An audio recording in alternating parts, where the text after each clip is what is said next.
Naging mainit nga na kontrobersya ang usapin ito sa mundo ng social media.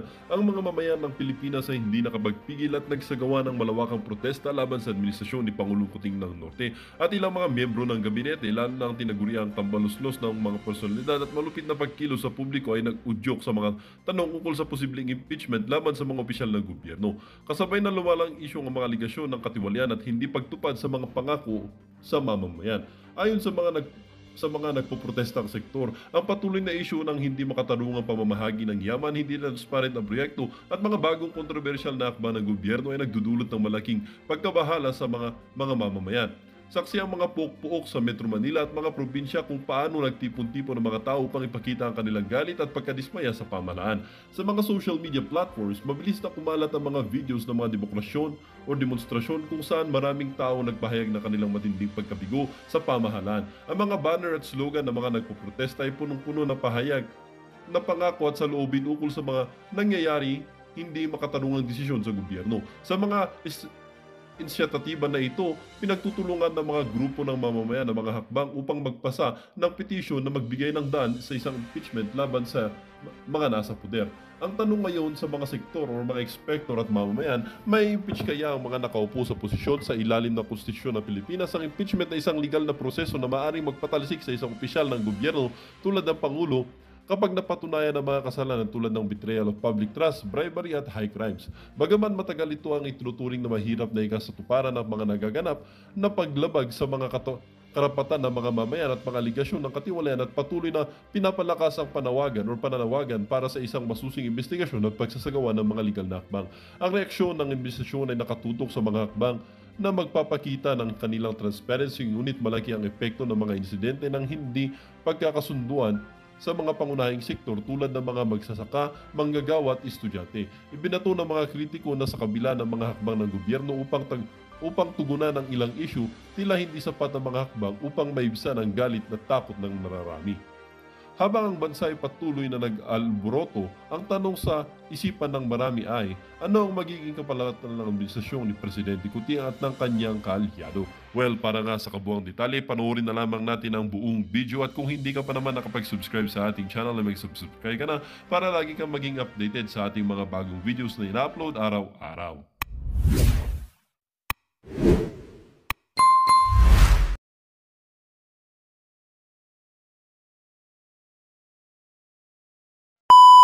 De La Rosa, matindi ho yan.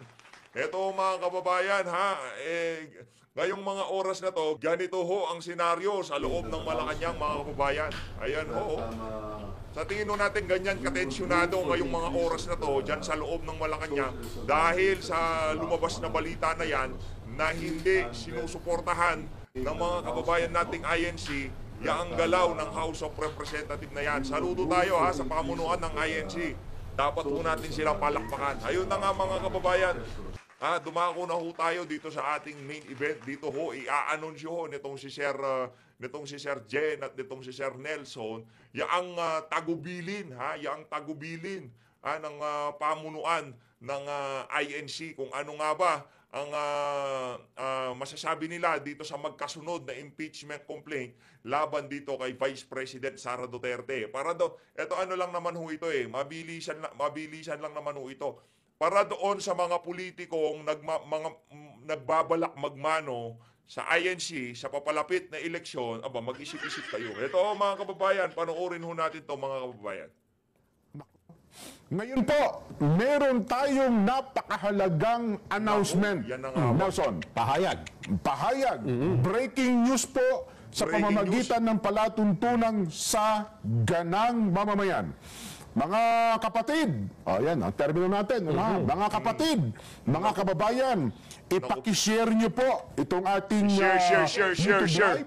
Ito pong ating Facebook Live, Share po, share. Kung saan man kayong social media account naka-follow, ipaki-share nyo po ito para mas marami po makapakinig, makapanood. Correct. At nang sa ganun ay mapakinggan nyo mabuti. Baka kayo ay tumanggap na rin ng tagubilin. Kami po kasi ni Nelson, bilang mga kaanib sa loob ng Iglesia ni Cristo, ay tumanggap tayo ng tagubilin, Nelson. Ano? Kaya bago mo lang banggitin yung tagubilin na yan, again, i-share nyo na po, pati yung mga vloggers na kaibigan natin, Nelson. Yo! Yung mga vloggers na nakatutok po sa amin. Approve, sir, approve. 100% isi-share natin. Paki-record nyo. Uli na nga ho tayo eh. Ang dami nang nauna. Okay lang yan. No, walang problema yan. Share na ho, share nyo na ho lahat. Kahit sinong vlogger ang makita nyo, i-share nyo ho lahat ng video, no? Kahit sino ho, i-share nyo. Para mas kumalat itong balita na to. Kasi habang kumakalat ho ito, ang mga tao dyan sa House of Representatives at Malacanang, nagpapanik mo sila ngayong mga oras na to. Yung iba nating mga kasama, naghahanda na din yung kanilang mga rally paraphernalia. I-ready na mo nila. Yung po ito, Chuck, magugustuhan po ninyo itong ating announcement kayon. Napakalaki po nito at baka mabigla kayo, manghinayang kayo kung hindi nyo po may record itong announcement natin ngayon. Okay, hindi nyo napanood. Oo, pero bago po yun, ay balikan muna natin ang mga pangyayari. Yan. Ito natin ang konting premise, no, son? Background. Oo. Bakit ba naging abala dyan? Kasi nakita mo, ang House of Representatives, halos araw-araw eh. Inaabot na yun ng madaling araw kung minsan, naging abala sa kung ano-anong investigasyon, di ba? At kung ano-anong ginagawa. At ngayon, ay may nakaumang pa na impeachment. Saan ba nagmula yan dyan? Ano bang pinagmula ng mga pangyayari ito? Nako, yun na nga po. Dahil sa, ito po yun ang tag natin ito, yung awayan sa politika. Ano ha? Oo.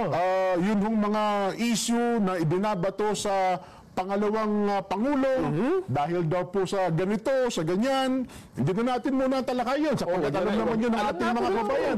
At nauwi ho yan sa napakatindi, ha? Humantong sa bantaan nandiyan diba? Sabi ng Vice President, pag ako namatay, may kinausap na ako para patayin din kayo. Sabi naman ng Pangulo, hindi namin palalagpasin yan, ha? Yung mga ganyan. At sa pamamagitan din ng mga mamamayan, nanawagan di ba, sa ating Vox Populi, na dapat, hindi ganyan, di ba? Dapat sa inyong dalawa, bilang leader ng bansang ito, hindi nag-aaway, dapat mayroong magpakumbaba. May mauna. At doon nga sa ating Vox Populi, kayo ang nagsabi, mga mamamayan Majority sa inyo nagsabi, ang dapat na manguna dyan para matigil na yung gulo ay ang Pangulong Bongbong Marcos. Pero bitinin natin ng konti, Nelson. Ito, inihintay ko pa yung marami natin mga followers. Mamaya natin konting banggitin kung ano po itong i-announce natin na napakalaki. Ano ha? Pero nandun na tayo, ha? Kung sa nagpakumbaba na ang Pangulo. At anong mangyayari kasunod? Ayan po yung ating abangan. Yan, ano ha? Kaya, sige po, i-share nyo pa ha? Ngayon kasi nakatutok ako sa atin, parang 1,000 pala, Nelson Pabutin natin ng mas marami. Pabilisin ho natin yung pag-ikot na yan para Again, ano ha? Lalo na po sa mga kapatid. Mga kapatid, alam nyo na po, ibig namin sabihin, na nakatutok ngayon, ipakishare nyo po yung ating palatuntunan sapagkat kami po ni Nelson at ang iba pa nating mga kapatid ay tumanggap ng bilin, ng tagubilin, na dapat baka ay naninibago rin kayo at tsaka makakarating din sa inyo ito. Pero i-announce natin, mamaya konti, Nelson, pasarapin lang natin ang ating kwentuhan, ilatag pa natin itong mga bagay na ito, Nelson. Unahin natin dyan yung mga epekto ng mga kalamidad. Kasi sabihin baka nila, hindi, kailan naman magsasabi na hindi natutugunan ang pangangailangan ng mamamayan. Ang totoo niyan, lahat naman ng pangangailangan ay naasikaso.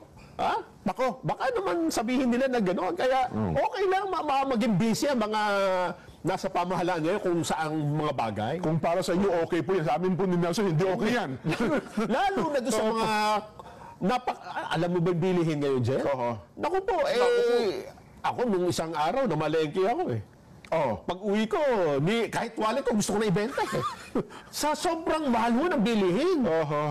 Apektado mo talaga tayo lahat.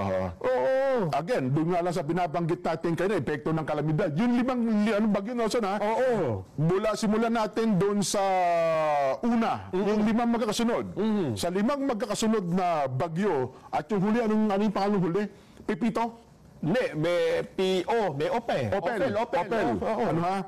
Ay umabot po ng halos ilang bilyong piso ang pinsala po sa agrikultura.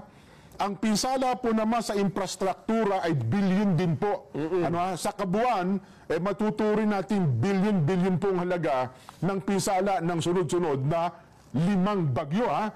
Sa buhay po naman, gaano karami ang nawala sa pinakahuling tala po ng OCD, kung hindi ako nagkakamali, kulang-kulang 200 po ang bilang ng mga namatay. Hindi natin alam sa mga oras ito, Nelson, kung yung mga tao bang yun nailibing na. Baka hanggang ngayon na pinaglalamayan pa rin yung mga yan. At bukod dyan, sa mga nasawi na yan, naku po, marami pa rin ho ngayon, hindi pa nga makabalik sa tahanan nila Yun ho problema dyan. Yung mga nasa lanta ng bagyo, wala ho tayong update kung gaano karami yung casualties. Wala tayong update kung gaano nakarami yung napagawan na ng bahay. Yung mga nakarecover na galing dito sa ano na to, dito dun sa mga nagdaang bagyo. Wala hong ganun ngayong mga panahon na to. Gaano kalaki ang naging pinsala sa agrikultura, sa infrastruktura, wala akong ganun ngayong mga panahon na to. Diba? Yung mga binaha, yung mga natabunan ng lupa, hanggang ngayon ay nasa mga evacuation center pa ang iba. Ayan. At ang malala doon dyan, Ito, ayun na ho, nailatag na ho nitong sila Sir Nelson at nitong si Sir Jen na kung bakit umabot ang pamunuan ng INC diyan sa kanilang pagkontra sa ano, 'di ba? Kasi linatag napakarami nating bagyong napagdaanan, napakaraming problema, yung mga pangunahing bilihin. Ngayon, yung sinasabi ni Marcos Jr. na ang impeachment na 'yan distraction lang. Magsasayang lang tayo ng oras. Kaya yun ho ang kinatigan na statement ng INC, yung statement na yon itong si Marcos Jr. Pakinggan ho natin, ito na yung malaking announcement, ika nga. Ito, Ano ito na, na. papayag naman natin, ano bang sa atin ho mga kababayan, nakasubaybay, nako, pinag-uusapan po namin ni Nelson kanina, ang kalagayan ng ating bansa sa naharap nating mga problema. tapos matatali tayo sa impeachment complaint na yan. At pagkatapos, alam mo, magtatapos na ang taon, naharap tayo sa panibagong taon. Nelson, Na naman. Paharapin ba natin ang panibagong taon na punong-puno tayo ng intriga sa buhay? Ayun nga. At saka ito nagkakawatak-watak no? Nagkakahati-hati, nagkakabahagi po ang bansa kapag ganitong may mga sigalot sa politika. Yun na nga. Pero bago yan, baka kasi nakalimutan ng iba. Ano ba ang panawagan, ano po bang opinyon ng Pangulong Bongbong Marcos tungkol dito sa mga inihain na impeachment complaint? Ito yung nauna pa lamang, ha? Sige nga po, liwanan natin, sariwain natin ang pahayag ng Pangulo. Nelson, panoorin natin. Promise ha, ang ganda ng pagkakalatag na saganang mamamayan. Kung paano nila ilinabas, ibinrake tong balita na to. Palakpakan ho natin, napakagaling. Grabe, napakagaling. Hindi ho yan nabahiran ng politika. Totoo. Nabilib tayo kung paano nila linatag, inanunsyo ito. Grabe, galing. Palakpakan ho natin, nakakabilib lang. Nabilib ho tayo kung paano nila ginawa itong isa na to. Okay? Well, it was actually private communication, but na-leak na, yes. Because that's really my opinion. This is not important. This does not make any difference to even one single Filipino life. So why waste time on this? What will happen to if somebody files an impeachment?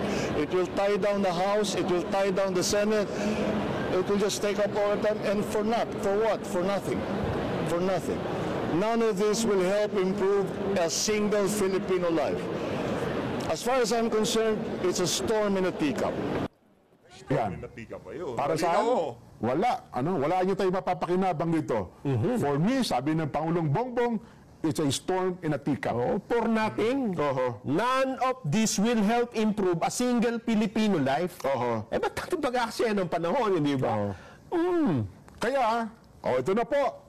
Kami po ni Nelson tumanggap po ng bilin bilang mga kaanib po sa Iglesia ni Cristo at sa atin hong mga kababayan. Dahil po dyan, mga kababayan at mga kapatid sa Iglesia, ang mga kapatid po sa Iglesia ay naghahanda na son. Naku Ulitin ko po. po ha, ang mga kapatid po sa iglesia ay naghahanda na magsagawa po ng rally. Naku. Magsagawa po ng rally upang ipahayag sa lahat ng mga kinauukulan na ang Iglesia ni Cristo ay pabor po sa opinyon ng Pangulong Bongbong Marcos na hindi sumang-ayon sa isinusulong ng ilang sektor na impeachment. Iyo. Dahil Galing na. maraming problema ang ating bansa na dapat pong unahin ng ating pamahalaan. Ang Iglesia ni Cristo po ay para sa kapayapaan. Ayaw namin, ayaw po natin sa anumang uri ng kaguluhan na manggagaling sa kanino mang panig. Ngayon pa lamang po, mga kababayan, ay nag-uorganisa na po ang mga lokal sa buong iglesia para magkaroon ng mga malalaking pagtitipon. Naku, malaki ho yan, mga kababayan. Pero palakpakan ho natin, ha, kasi kumbaga, kung anong gusto ng pinuno nitong si President Marcos Jr. dahil hindi naman hulingid siya kaalaman ng marami sa ating mga kababayan ngayong mga panahon na to, talagang sobrang hirap ng buhay. Napakamahal ng mga pangunahing bilihin. Napakatalamak ng kriminalidad sa ating bansa. Tapos uunahin pa natin yung kabalbalan na yan. Kaya palakpakan ho natin ang pamunuan ng Iglesia ni Cristo dito sa isa na to, ibang klase. Napakagaling.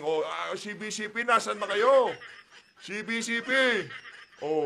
Yung ibang mga religious group, hindi naman sa inahanap natin sila dahil ito hong bagay na ito, na impeachment, napaka-big deal ho niyan.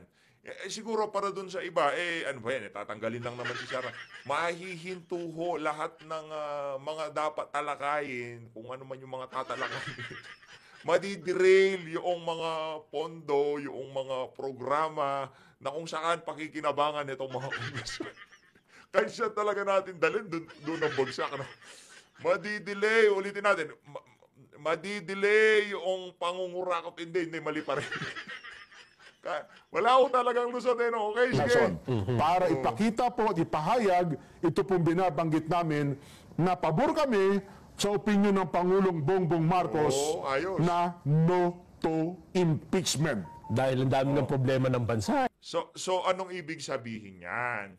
Yan ho, mensahe ho yan para doon sa mga politikong magmamano sa iglesia sa susunod na eleksyon. Tandaan ho natin, meron hong kung tawagin yan, black vote, black voting.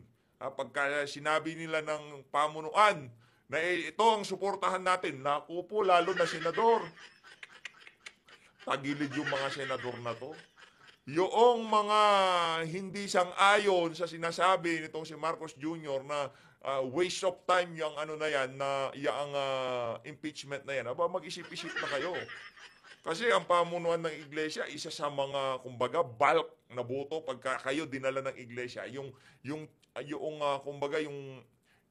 percentage ng pagkakapanalo nyo, tataas ho yan ng napakalaking porsyento. Napakalaking bagay ho niyan. Kaya lahat ng politiko, pag araw na ng eleksyon, talaga hong nagpupunta sila dyan sa INC. At itong malaki yan na pagtitipo na to o pagkilos na to, naniniwala ho tayo dyan. Kasi yung mga yan, napaka-organisado, napaka-disiplinado. Kung anong sinabi mula sa taas, bababa ho yan hanggang sa membro. At susundin ho yan ng lahat ng membro. Kaya pagka sinabing malakihang pagkilos para kontrahin yung impeachment na yan, naku po, kaya pala ngayon alam na natin, kaya pala nag-emergency meeting sila. Hindi ba? Ang dapat po nating unahin, ang problema ng bansa na mas malaki. Yes. Hindi po ang impeachment. At dapat maintindihan nyo rin na ito ay para sa kapayapaan. Correct. At hindi para sa anumang kaguluhan na posibleng manggaling kahit sa anumang panig. Tama. Dapat yun ang maintindihan natin. Wala tayong pinapanigan, kundi yung pagkakaisa at kapayapaan ng bansa. Well, opo. Dito naman kasi sa sitwasyon nakikita, sarili ko opinion ko na ito, ay meron talaga mga tao kasi na merong ang tawag doon, inferior motive, may motibo eh. Parang ayaw nilang makita, malungkot sila na makita ang bansa ay nagkakaisa eh. Di ba? Oo, correct. Pag nakita nila nagkakaisa ang bansa at sumusunod Isa pa ho yan sa toxic Filipino mentality, no? Ayaw ho nilang nakikitang nagkakaisa. Nagpapaksyon-paksyon, nagsisiraan. tulong, humaharap sa problema, parang ang tawag doon, parang ginigiyagi sa puso nila. Ayaw ko makita ito. Eh, hindi po, kami ni Nelson. Naku, ang gusto namin makita ang ating bansa ay nagkakaisa. Diba? Hinaharap po ang mas malaking problema, hindi po itong impeachment. Totoo yan. Para magkaroon na rin tayo ng pagkakataon na harapin talaga. Ano ang problema ng bansa natin? Hindi ba? Correct. Kung Napakaganda ng araw-araw kayo talakay na sumusubaybay dito, alam, kabisado nyo na. Hindi po ba? Na number one, ang mahal ng bilihin. Bagsak ang ating agrikultura. At ang solusyon natin, importasyon ng importasyon. Naku. Yan ba? Yan, hindi ba priority ang tiyan? Ang kakainin ng mga mamamayan? Hindi ba yan dapat ang inuuna? Hindi ba, Jen? Sino pang makikinabang kung impeachment ang pag-uuna natin ng pansin? Magkakaroon ba ng bunga ang mga tanim? Gaganda ba ang ani ng palay? Shout out kay Franz Castro sa Akbayan at Makabayan Black. Shout out sa inyong lahat. Hindi na ba tayo mag-i-import ng kung ano-anong agricultural products kapag natapos ang impeachment? Kaya again sa mga kabubukas lamang na kanilang radyo, ng kanilang telebisyon, at ng kanila po mga social media account, inuulit po namin kami ni Nelson, tumanggap na po ng mga tagubilin, at ngayon pa lamang, ang mga kapatid po sa iglesia ay naghahanda na magsagawa ng rally upang ipahayag sa lahat ng kinauukulan na ang Iglesia ni Cristo ay pabor ho sa opinyon ng Pangulong Marcos na hindi sumang-ayon sa isinusulong ng ilang sektor na impeachment. Gaya na pinunod natin, Nelson, ang Pangulong Bongbong pa ay no to impeachment. Bakit po? Dahil po maraming problema ang ating bansa. Ang galing. Tayo rin naman ho pabor doon sa sinasabi nitong si Marcos Jr. kahit puro kabangagan lang yung sinabi niya na yun. Pabor ho tayo. Tandaan nyo ho mga kababayan, kung ano man ang lumabas sa bunganga ng presidente, ano ho yan, kailangan pakinggan, kahit paano kilalanin natin, lalo na sa mga ganitong klaseng usapin. Ito ho kasi mga ganitong klaseng usapin, pinagmumulan ho ito ng posibleng malaking kaguluhan sa ating bansa. Malaking kaguluhan ho yan sigurado. Malaking kaguluhan ho yan. Hindi man manggagaling sa hanay nitong mga Duterte dahil nakita naman ho natin itong si Tatay Digong, di ba? Hindi naman ho siya, ayaw ho niya talaga dyan sa kaguluhan. Ang gusto niya nitong si dating Pangulong Rodrigo Duterte ayusin lang ng pamahalaan yung kanilang pagtatrabaho, di ba? Ayaw nga ho niya ng yung pagre-rebelde, yung labanan yung pamahalaan, di ba? Yung problema kong tinutukoy ko dito, hindi man ho manggagaling sa hanay ng mga Duterte, hindi man ho kay dating Pangulong Rodrigo Duterte, hindi sa hanay ni VP, hindi sa hanay ng mga maiisog, manggagaling ho yan dyan sa mga makakaliwang grupo. Pagka nagtuloy-tuloy ho yan, yung sinasabi ho natin, ang bansa na to mapupunta sa mga aso, magkakatotoo ho yun. Pero hindi naman ho siguro pahihintulutan ng Diyos na lumikha ang mga ganyang klaseng kaganapan sa ating bansa. Na dapat pong unahin ng pamahalaan. Alam na alam po ninyo, ang iglesia ay para po sa kapayapaan. Ayaw po natin ng anumang uri ng kaguluhan na manggagaling sa kaninumang panig. Grabe, Sabi po, no? Pagka pala'y ang isang religious group, hindi babad sa sa politika, pagka sila nag-anunsyo, grabe talagang napakabigat ng kargado. No? Ang bigat po pagka sinambit ho nila yung kanilang mga litanya, talagang, merong dating, merong karga, ika nga, di ba? Kaya palakpakan ho natin, grabe yung grabe ang tuwa ho natin dito sa balita na to. Hindi lang ho kay PH lahat ho ng mga kasama nating magko-content dyan sa balita na yan, ibahagi nyo ho lahat ng video. Dahil malaking bagay ho yan, no? Para mas maraming makakita, mas maraming tengang makarinig. Ilan ba views natin dito? 100,000? 200,000? Kulang pa ho yan, ilang milyon ng mga Pilipino. Kaya yung reach ko, baka iba yung reach nila, ibahagi nyo ho lahat ng video. Wag lang ho kay PH, lahat ho ng magagawa ng reaction nito, ibahagi nyo ho lahat. Maliwanag at Baka yung sa akin na lang hindi nyo na-share. Na-share nyo na yung sa kanila. malinaw po sa lahat yan, Nelson. Oho. Yan po ang dapat ay palaganapin natin sa lahat ng ating mga kababayan. At sana po ay marinig din ng mga kinaukulan ng mga ahensya ng ating pamahalaan, Nelson. At alam ko, Jen, sa posisyon na yan, marami namang sumusuporta eh. Oho. At marami na rin akong narinig na nagsabing, tama ang Pangulo dyan sa sinabi niya na statement niya yan eh. Na wala tayong mapapala kung pagkakaabalahan natin sa panahon ngayon ay ang impeachment. Hindi ba? Oo. Ito ang isa sa mga bagong nagpahayag ng pagsuporta dyan, ha? Oh. Alam nyo ano ho ibig sabihin yan para dito kay Martin Romualdez. Alam naman natin na call yan ni Tambaloslos. Call ho yan ni Tambaloslos. Dito pa lang ho sa isa na to, kita na ho natin na pati itong mga religious group na to, kung sakaling itong mama na to magbalak na tumakbo kung ano man ang plano niyan sa mga susunod na panahon. Hindi naman sa pinangungunahan ho natin. Kasi kung ayaw ng speaker, di mangyayari yan. Di ba? Sabi nga ni Kong Tante, no? Ba't di nagsasalita si speaker?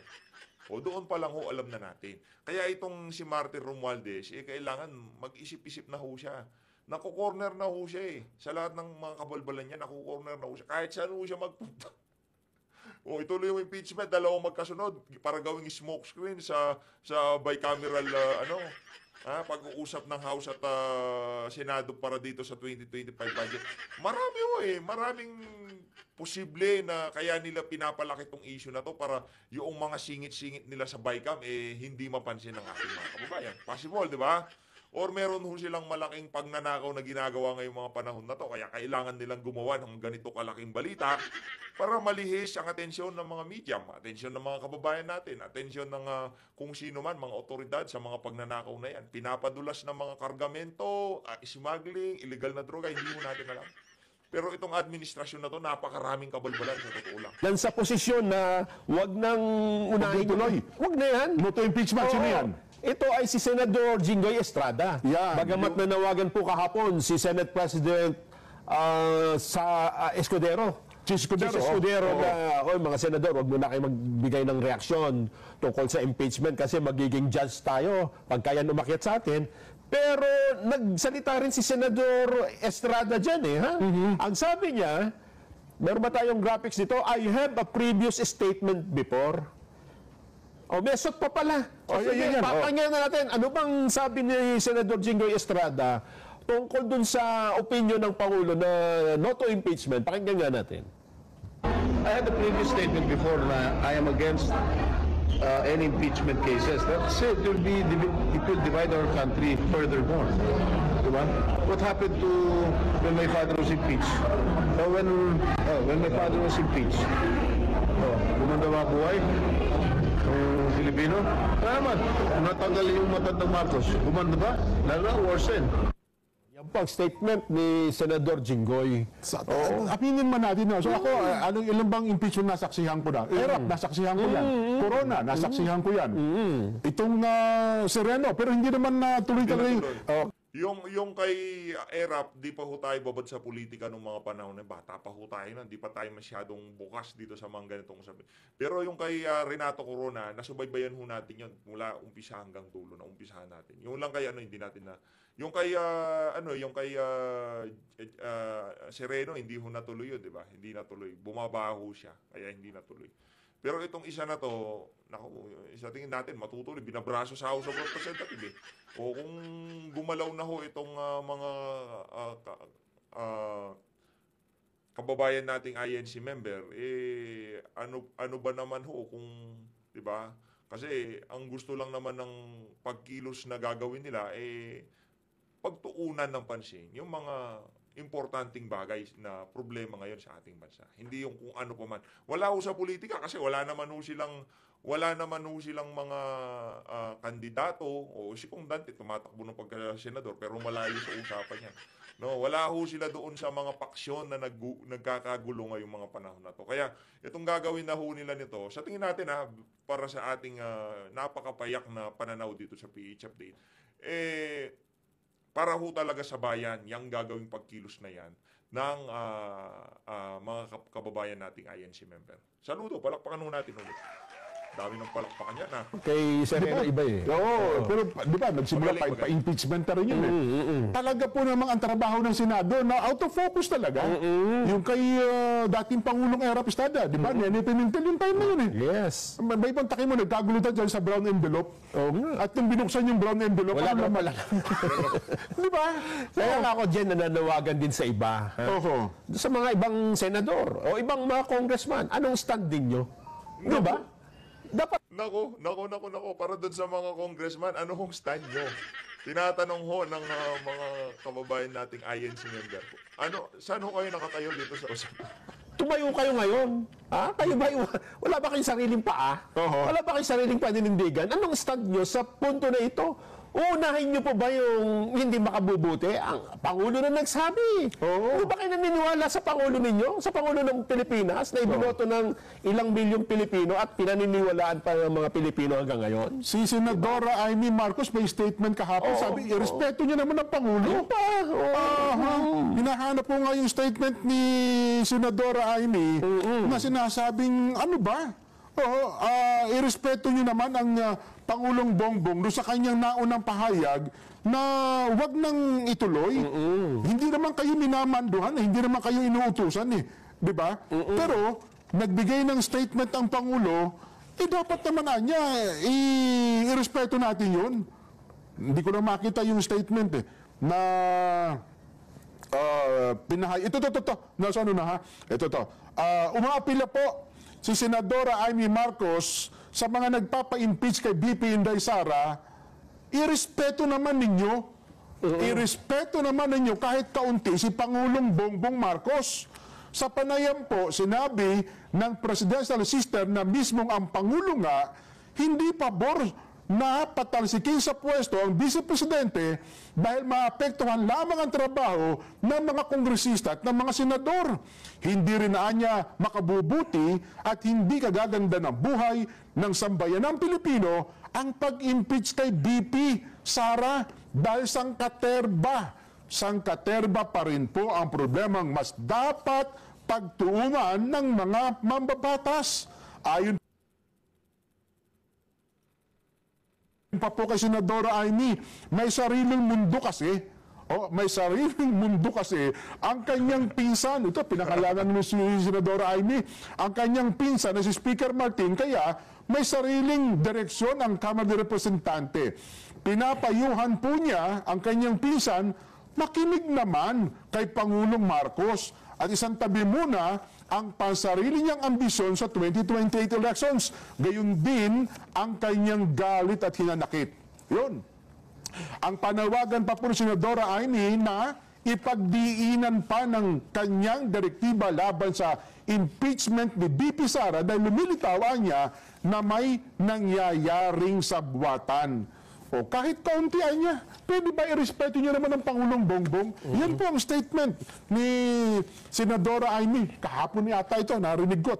Yun ang kanyang binabanggit, Nason. Kaya nga, diba? kapuna-puna naman dyan. Ito, napansin ko lang. At baka napansin din ng mga kababayan natin. Mula nang sabihin ng Pangulong Bongbong yung what will happen if somebody files an impeachment? Ano ang mangyayari kung merong maghahain ng impeachment sa pangalawang Pangulo? Sabi niya, it will tie down the House. It will tie down the House. Ay, tatali yung House. Kahit papaano ho kasi, alam nitong si Marcos Jr. dahil sila ang naging hukom noong panahon nitong si Chief Justice Corona. Kaya kahit papaano, alam ho niya na talagang wala nang matatrabaho dyan sa House of Representatives at Senado kung sakaling magdire-diretso, ang ang impeachment. It will tie down the Senate. Kasi yun talaga pagpunto ng lahat ng trabaho, lahat ng batas na ginagawa nila, may hinto yan, Nason. It will just take up all our time. And for what? For nothing. None of this will help improve a single Filipino life. Mula po nang sabihin niya ng Pangulong Bongbong Marcos, kailan ito sinabi dyan? Kung nagkakamali, Lunes pa ito, Friday Yung not to impeachment. Parang ganun. Last Monday, na lang yun. Monday lang. Hindi, bago... Tama, Monday. Tama, Monday. Kasi Tuesday nag-file. Yes. Monday. 3 araw na Monday, Tuesday, Wednesday. May narinig na ba kayo na congressman na nagsabing tama yung Pangulo? Tama, wala kaming magagawa. Di ba? Meron na ba sa nagsabing, oo nga, dapat na hindi natin ituloy yung impeachment na yan kasi respetuhin natin ang opinion ng presidente. Presidente natin yan eh. Mukhang, ikaw ba, may nagsabi, narinig natin sa mga senador. Yan, oo. Senador Amy, Senador Jinggoy. Pero sa House of Representatives, kapuna-puna, kapansin-pansin, ang tahimik nyo dyan. Ang narinig ko nung isang araw, Nelson, parang yung young guns ay lumabas. Ang sabi nila, walang pinag-uusapan ang House leadership. Hindi po kasama sa kanilang agenda. Kaya nga. Ayaw ko po hindi daw kasama sa kanilang agenda ang impeachment. Paano magkaka-agenda? Yung sinabi niya, wala pa nagpapile. Pero ngayon nga po, sa kabila ng sinasabi nilang yan, mukhang yung mga kabayan black. Ano ba ibig sabihin nun? Pangalawang filing na nga ngayon eh. Ha? At ang tanong kasi dyan, anong masasabi nyo? At tinatanong sila, anong masasabi nyo dun sa pahayag ng Pangulo? Iniba niya yung usapan eh, wala sa agenda. Pero kung tanongin ka, tama ba yung sinabi ng Pangulo? Suportado mo rin ba yun? Hindi ako, siguro dapat maglabas ng pahayag si Speaker Martin. Yun nga, siya nga hinihintay. Maaaring sabihin niya, mga makabayan black, miyembro kayo ng Kongreso. Kasi kung nananahimik siya, ibig ba sabihin binibigyan niya ng go signal itong mga ito? Ayun nga ang basa ng mga kasama niya. Ayun na nga. Kasi ito naman, ang tahimik nila lahat eh, di ba? Wala akong nagsalita nang nagsabi, nire-respeto namin yung opinion ng Pangulo, o sumalungat man lang nagsabi, pero trabaho namin ito, dapat itutuloy namin. Wala na ganun eh. At wala na nagsabing, hindi na nga namin itutuloy kasi tama, matatali tayo sa trabaho na wala namang magiging mapapala ang walang Pilipino. kaputuran, no? Yes. Walang, sabi niya, walang kakwenta-kwentang hakbang. At alam mo ba, Jen, filing pa lang ngayon ng impeachment complaint, halos nagkakagulo na dun sa House of Representatives eh. Ayan, no? Mga miyembro ho ng bagong alyansang makabayan at iba pa, nagtitipon-tipon eh, nagsisisigaw na dun eh. So, talagang walang mangyayari sa bansa natin. Mukhang nakapasok sila sa loob ng di ba session hall eh. Yun pa. Hindi ba? Kaya dapat talaga may mga tumayo dito sa panig ng pagkakaisa at ng kapayapaan at sa kapakanan ng mga mamamayan. Yun na nga. Kaya yun po ang mangyayari. Kami po ni Nelson, bilang kaanib sa Iglesia ni Cristo, mukhang kasama na po doon sa sinasabi natin na nag-oorganisa na ng mga malalaking pagkilos sa iba't ibang lugar para po isagawa ang rallying ito, Nelson. Rally po ito para suportahan, Nelson, para tayo ipahayag ang pagpabor natin sa pahayag ng Pangulo na no to impeachment. Lumanagin po natin yung bagay na yan, ha? At tayo ay hindi sumasang-ayon. Saan mo kaguluhan? Kahit kanino pa man ito manggaling. Totoo. So, sana po, napakaganda. Nakagitna lang itong mga kababayan nating INC. Napakaganda ng nila, ng tayo nila dito sa isa na to dahil nga napakatindi ng nangyayari ngayon sa ating bansa. Mahal na presyo ng bilihin, tapos nagkakagulo sa House of Representatives, ang nagbibida-bida yung mga sympathizer ng makakaliwa, mas mainam na yan, approve. Iwanag yan, doon sa ating mga taga-subaybay, itong mga kapatid na nanonood ngayon sa atin, baka sabihin grabe, yung respeto ko dito sa dito sa religious group na to sa INC. Taas pagdating sa sa pagmamahal sa bansa, mataas ho. Hindi ko alam ngayong mga panahon na to biglang nag-iba yung tingin ko dito sa religious group na to. Na yung pagdating sa pagmamahal nila, kasi may kanya-kanya tayong paniniwala. Pagdating dun sa belief, rinirespeto natin yung belief ng INC Iglesia ni Cristo. Pero pagdating dun sa aspeto ng gusto ho talaga nila na mapaunlad ang Pilipinas, makita nila na walang kaguluhan, pagdating doon sa bagay na yun, top notch yung paggalang, pagrespeto dito sa organisasyon na to. Dito ho sa PH Update, dapat ho kayong palakpakan. Galing. Sana lahat ng religious group sa atin ganito, yung hindi nila iniisip kung anong mapapakinabangan nila dito sa mga politiko na to pagdating ng eleksyon. Hindi nila iniisip kung anong makukuha namin dito sa galaw na to. Nandun lang sila kung ito bang bagay na to makakatulong sa kapakinabangan ng mga Pilipino. Maghahatid ba to ng progresyo sa mga mahirap nating kababayan? Yun ang importante. Diyan, Nelson, wala pa kami. Kung nasa malalayong lugar po kayo, ay malamang darating din po sa inyo yung bill na yan. Ano ha?